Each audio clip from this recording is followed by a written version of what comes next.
ಭಾರತ ಲಕ್ಷ್ಮಣ್ ඝාතන නඩුවට අදාළව හිටපු පාර්ලිමේන්තු මන්ත්‍රී තුමින්ද සිල්වා මහතා ඇතුළු 5 දෙනෙකුට කොළඹ මහාධිකරණය අද මරණ දඬුවම නියම කළා. නඩුව විභාගයට ගනුනේ මහාධිකරණ ත්‍රිපුද්ගල විනිසුරු මඩුල්ලක් හමුවේ. මාස 9ක් පුරා විභාගයට ගැනුණු මෙම නඩුවේ තීන්දුව අද ප්‍රකාශයට පත් කෙරුණේ බෙදුණු නඩු තීන්දුවක් ලෙසයි. ත්‍රිපුද්ගල විනිසුරු මඩුල්ලේ සභාපති ශිරාන් ගුණරත්න මහතා විත්තිකරුවන් නිදොස් කොට නිදහස් කළ යුතු බව ප්‍රකාශ කළද පත්මිනී එන් රණවක සහ MCBS මොරායස් යන විනිසුරු දෙපළ දුමින්ද සිල්වා මහතා ඇතුළු විත්තිකරුවන් 5 දෙනෙකුට මරණ දඬුවම නියම කළා. තීන්දුව ප්‍රකාශයට පත් කරමින් පත්මිනී එන් රණවක විනිසුරුවරිය පෙන්වා දුන්නේ මෙම අපරාධයට දුමින්ද සිල්වා මහතා නායකත්වය ලබා දී ඇතැයි තහවුරු වන බවයි. සිද්ධිය වන අවස්ථාවේ ඔහු බීමත්ව සිටි බව අධිකරණ වෛද්‍ය වාර්තාවෙන් සනාථ වී ඇති බවද විනිසුරුවරිය කියා සිටියා. ಭಾರತ ලක්ෂ්මන් ප්‍රේමචන්ද්‍ර මහතා ඇතුළු සිව් දෙනාට එකම ගිනි අවියකින් වෙඩි තබා ඇති බවත් එය LTTE සංවිධානයට අයත් ගිනි අවියක් බවත් විනිසුරුවරිය තීන්දුව ප්‍රකාශයට පත් කරමින් සඳහන් කළා. ඒ අනුව හිටපු පාර්ලිමේන්තු මන්ත්‍රී දුමින්ද සිල්වා, අනුර තුෂාරද මෙල්, චමින්ද රවි ජයනාත් නොහොත් දෙමටගොඩ චමින්ද, සරත් බණ්ඩාර, ප්‍රියන්ත ජනක බණ්ඩාර යන 5 දෙනාට මරණ දඬුවම නියම කෙරුණා. මරණ දඬුවම නියම වූ ප්‍රියන්ත ජනක බණ්ඩාර අතුරුදන්ව ඇතැයි මෙම නඩු විභාගයේ අතරවාරයේ අනාවරණ වුණා. තීන්දුවේ සඳහන් වූයේ නඩුවේ සෙසු විත්තිකරුවන් 8 දෙනා නිදොස් කොට නිදහස් කරන බවයි.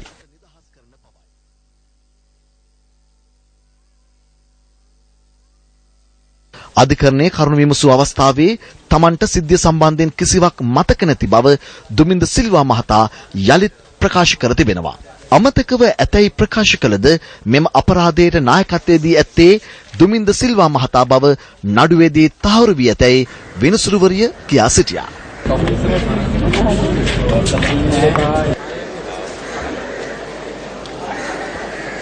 අතත් මේ ආයෙන්නේ නැහැ අපි අතරට ඒ වුණත් අවුරුදු 5ක් තිස්සේ මෙච්චර මහන්සි වුණේ ඇත්තටම මේ සාධාරණේ අපිට ලබා ගන්න.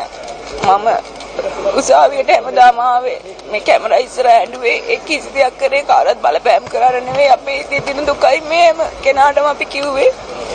ඇත්තට මේ අවස්ථාවේදී ගොඩක් මේ මාධ්‍ය වලින් විශේෂයෙන්ම සිරස මාධ්‍යෙන් හැමදාම නඩුව පටන් ගත්ත දවස් ඉඳන් ඉවර වෙනකන් අද වෙනකන් හැමදාම අලුත් ජනාධිපති කෙනෙක් මේ රටට ඇවිල්ලා නීතිය ස්වාධිපත්‍ය ආරක්ෂා වෙච්ච නිසා තමයි අද අපිට හරි තීන්දුවක් ලැබුණේ. තව කෙනෙක්ට කරදරයක් වෙන එක දිහා බලලා එහෙම සතුටු වෙන්න තරම් අමානුෂික නෑ අපි ඒ වුණත් අවසානයේ මාත් අම්මත් අවුරුදු 5 තිස්සේ විඳපු දුකට සාධාරණයක් වුණා. අපිට නාටපු නැති රැයක් නෑ. අපි කල්පනා කරපු නැති දවසක් නෑ. දුක් වෙච්ච නැති දවසක් නෑ. අදටත් ගෙදරට ගියොත් ගෙදර තාත්තා කඩාන එනවා වගේ මම විශ්වාස කරනවා අද අපිට මේ විදිහේ සාධාරණයක් වුණා වගේම අසාධාරණ මරණ වලට වගේ කියපු රසන්ද මාධ්‍යවේදියා එක්නැලිගොඩ මාධ්‍යවේදී වගේම තඩුජින් ගේ මරණය මේ හැම දෙයකම අපිට වගේම සාධාරණයක් වුණොත් එයාටත් අපි වගේම දැනසිලි උස්ම ගන්න පුළුවන් වෙයි කියලා මං හිතනවා. මරණ දඬුවම ක්‍රියාත්මක වන තෙක් වරදකරුවන් වැලිකඩ බන්ධනාගාරයේ රඳවා තබන ලෙස මහාධිකරණය නියෝග කර තිබෙනවා.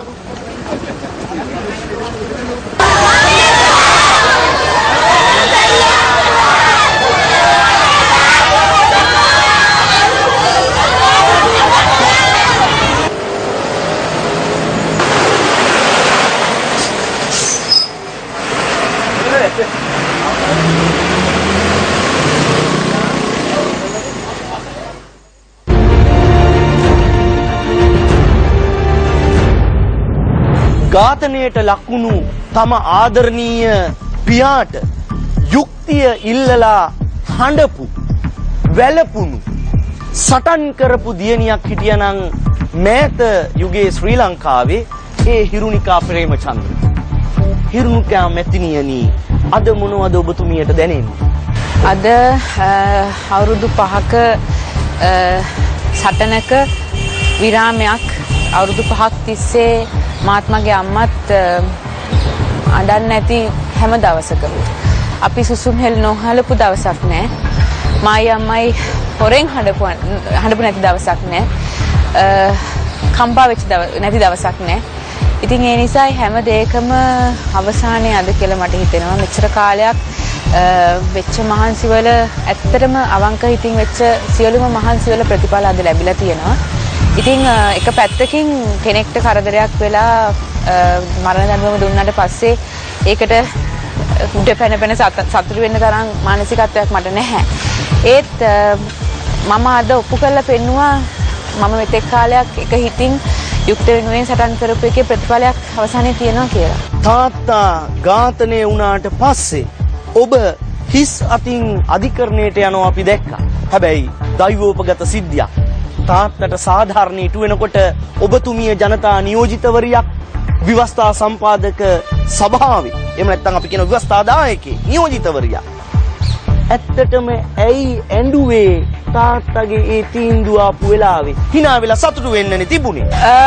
ඇත්තටම එක හේතුවක් තමයි මට එතනදී විනිසුරුතුමන්ලා පහුගිය ඒ කියන්නේ ඒ දවසේ වෙච්ච සිද්ධිය ආය මතක් කරනකොට මටත් එකින් එක රූප පෙළ වගේ හැමදේම මතක් වුණා. ඒ කියන්නේ එවලදී එක තැනකදී සඳහන් වුණා මගේ පියාට ඔළුවට වැදිච්ච වෙඩි උණ්ඩකින් ඔලේ සම්පූර්ණයෙන්ම විනාශ වෙලා එවලෙම සිහිය නැති වෙලා එවලෙම ඝාතනය වුණා කියලා. ඒ කියන්නේ එක උණ්ඩකින් මගේ පියාගේට උණ්ඩ 24ක් එල්ල කරලා තිනවා. ඒ හැම උණ්ඩයක්ම වගේ ඔහුගේ පිටපැත්තට වැදිලා තිනේ. ඒ කියන්නේ ඔහු කිසිම විදිහකින් මේ කියන්නේ ඔහු ජීවිතේ බේරගන්න ප්‍රයත්න දරලා තිනවා. මට ඒවා එකින් එක මතක් වෙනකොට මට පුදුමාකාර දුකක් ඇතිවෙනවා. ඒ වගේම තමයි අනික් අතට මම දැක්කා මගේ ප්‍රතිවාදියාගේ පැත්තේ අයත් දුක් වෙනවා, හඳා වැටෙනවා.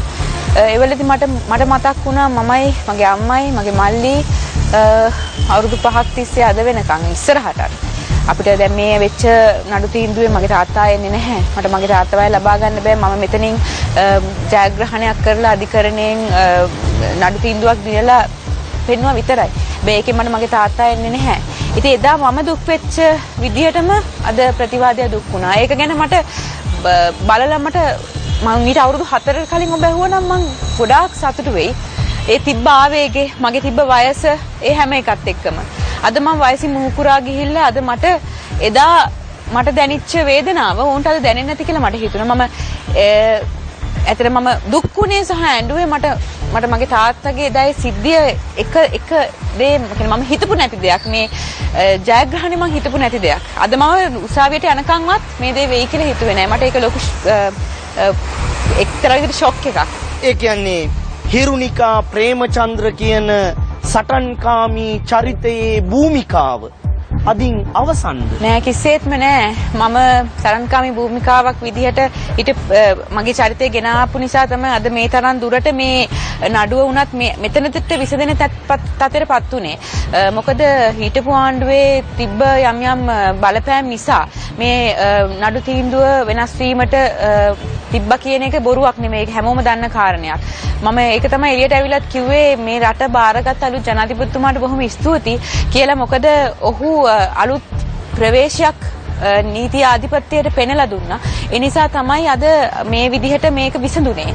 පරණ ආණ්ඩුවේ පරණ පාලනය තිබ්බනම් අද වෙනකොට මේ පුද්ගලයා මේ උදවිය එළියේ. හැබැයි ඇතමුන් කියනවා ඔබතුමියත් නියෝජනය කරන යහපාලන ආණ්ඩුව හොරු අත්අඩංගුවට ගන්නවා, ඉස්පිරිතාලෙට යනවා, ගෙදර යනවා කියලා. හැබැයි යහපාලන ආණ්ඩුව යටතේ ඔබතුමියට නීතිය හමුවේ සාධාරණ ඉටු වෙලා තියෙනව නේද?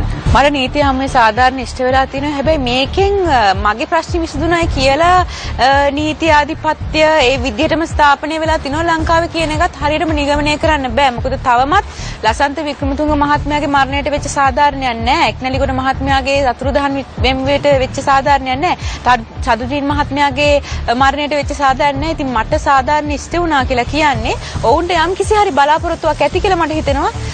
ඉස්සරහට ඔවුන්ට සාධාරණයක් වෙයි කියලා. ඔබතුමිය පාර්ලිමේන්තු මන්ත්‍රීතුමියක්, ජනතා නියෝජිතවරියක්. ඔබතුමියට තියෙනව නේද වගකීමක් ඔය සාධාරණ ඉටු කරන්න, රජයට බල කරන්න? අනිවාර්යෙන් දැන් මම කිසිම බලතලයක් මන්ත්‍රීකම මොකුත් නැතුව දිනියක් විදිහට ඉස්සරහට ඇවිල්ලා මේකට අසාධාරණ ඉෂ්ට කරගත්තේ අවුරුදු 5ක් තිස්සේ කෑ ගහලා. පෞගිය කාලේ මම වැඩි කෑ ගහපු නැති එකකට සමහරු කිව්වා ඇයි දැන් සටන අතහැරලාද කියලා. නැහැ සටන අතහැරලා තිබ්බේ නැහැ. මගේ හිතේ පොඩි විශ්වාසයක් තිබ්බා. අපි ආණ්ඩු වෙනස් කරේ අනිවාර්යෙන් මේ දේවල් වෙනස් කරන්න. ඉතින් හින්දා අපිට සාධාරණයක් ඉෂ්ට වෙයි කියලා. මගේ ඊළඟ සටන මේ වගේම අසාධාරණට ලක් වෙච්ච අනෙක් උදවිය වෙනුවෙන් කෑ ගහන එක. ඉස්සර වගේ. ඇතැම්මු කිව්වා ಭಾರತ ලක්ෂ්මන් ප්‍රේමචන්ද්‍ර මහත්තයාගේ දේහය මතින් හිරුනිකා පාර්ලිමේන්තුවට යන්න උත්සාහ දරනවායි කියලා. ඇත්තට මේකද උනේ? ඇත්තටම ඒක දුන්නේ කිව්වා කියලා ඔබතුමිය පිළිගන්නවද? ඔව් මම තාත්තා මාව මිනිස්සු අඳුනගත්තේ තාත්තා වෙනුවෙන් සරන් කරන දිනයක් හැටියට මිසක් මම කිසි කෙනෙක්ට දේශපාලනමය වශයෙන් මට කරන්න පුළුවන් වෙලා තිබු උදව්වක් නැහැ. ඉතින් ජනතාව මට ඡන්දෙ දුන්නේ මගේ ඒ නොබියව කතා කරපු එකට මම පියා වෙනුවෙන් ඒ වගේම සාධාරණ ඉඳලා කෑ ගහපු එකට. අදටත් ජනතාවට යම්කිසි ගෞරවයක් මං ගැන තියෙනවා නම් තියෙන්නේ ඒක නිසා. 1988 වසර ඔබට මතකයිද? මට එහෙම මතක නෑ අවුරුද්දයි මං ඉපදිලා. ඔබ ඉපදිලා අවුරුද්දයි. ඔබගේ ගෙදරට කඩා වදිනවා සන්නද්ධ තුවක්කු කරුවෙක්. දිගට හරහට වෙඩි තියෙනවා. තාත්තා ඒ අවුරුද්දේ දියණියව තුරුල් කරගෙන පිටපැත්ත හරවනවා තුවක්කුවට. මොකද හිතේ?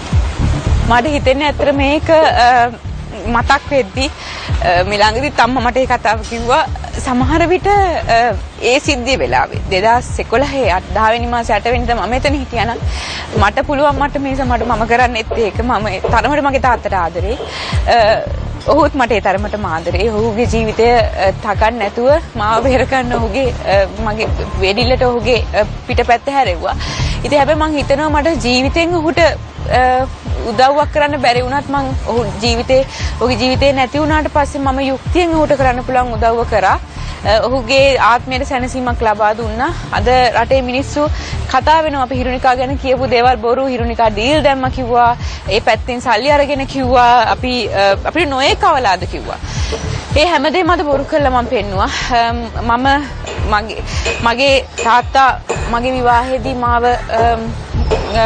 පෝරුවට ගෙනියන්න හිටියේ නෑ. මගේ තාත්තා මම පාර්ලිමේන්තුවෙන් ජයග්‍රහණය කරලා යනකොට මාව පිළිගන්න හිටියේ නෑ.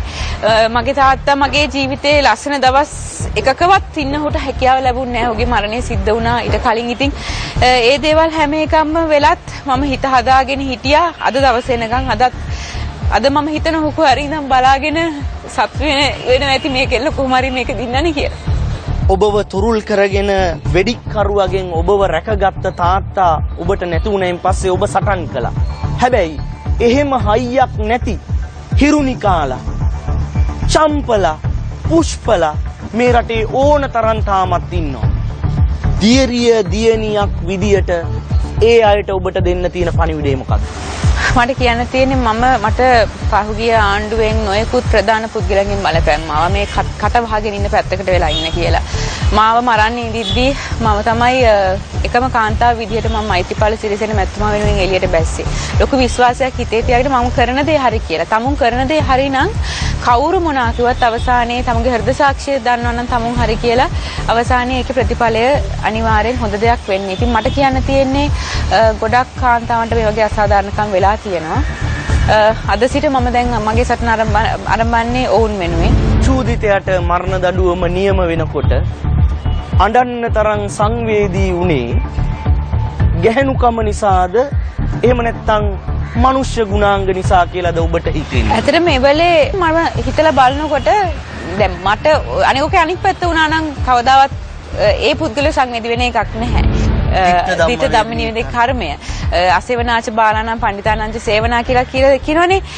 බාලයන් ඇසුරු කිරීමේ ප්‍රතිඵලයක් විදිහට තමයි කියලා මට හිතෙනවා මේ පුද්ගලයන්ටත් මේක උනේ. මතකද යහපාලන ආණ්ඩුව බලයට ගේන්න වත්මන් ජනාධිපතිතුමා බලයට ගේන්න අධික වෙහෙසක් දරපු කෙනෙක් විදියට ස්ටේජ් එකේදී කිව්වා අපි හොරු අල්ලනවා විතරක් නෙවෙයි හොරුන්ට දඬුවම් කරනවා ඒක පේන්න මහ ජනතාවට සලස්සනවා කියලා. තාමත් ඒ සටන එහෙමමද? අධිකරණය ගැන නැවුම් බලාපොරොත්තුවක් රටේ ජනතාවට තියෙනවා. මම හිතනවා ඒ වගේම අනික් අයටත් අනික් වැරදි කරපු උදවියත් අධිකරණයේ ඉස්සරහා ඔවුන්ගේ නිවැරදිභාවය ඔප්පු කරන්න හැකියාව ලැබුණ නැත්නම් හිම උන්ටත් අවශ්‍ය දඬුවම් ලැබෙයි කියලා. තාත්තා කොහේ හරි ඉඳලා බලන් ඉන්නවනම් අද තාත්තට දූ කියන්නේ මොකක්ද? මට කියන්න තියෙන්නේ තාත්ති මම මෙහෙම කෙනෙක් කියලා එයා දැනගෙන හිටියේ නෑ. මම මෙච්චර දෙයක් දරාගෙන ඉන්න පුළුවන්, වගකීමක් ගන්න පුළුවන්, මෙච්චර පස්සෙන් පන්නගෙන සරන් කරන කෙනෙක් කියලා දැනන් හිටියේ නෑ. මොකද හැමදාම එයා මට කිව්වේ චූටි මෑණිකි කියලා. එයා හැම වෙලාවෙම මට සැලකුවේ මේ කොච්චර වයසට ගියත් පොඩි කෙනෙක්, පොඩි ළමයෙක්ට වගේ. ඉතින් මට කියන්න තියෙන්නේ වාගේ චූටි මෑණික අද චූටි මෑණිකට කරන්න පුළුවන් මොකද්ද කියන එක අද මුළු ලෝකෙටම පෙන්නුවා. තාත්තේ චූටි මැනිකට කරන්න පුළුවන් මොනවද කියලා අද ලෝකෙටම පෙන්නවා කියලා හිරුනිකා ප්‍රේමචන්ද්‍ර මැතිනිය කියනවා. අපි බලන් ඉඳිමු හිරුනිකා ප්‍රේමචන්ද්‍ර මන්ත්‍රීවරිය මුළු රටේම දරුදැරියන් වෙනුවෙන් ඉදිරියේදී යුක්තිය උදෙසා පෙනී දීවිද කියලා.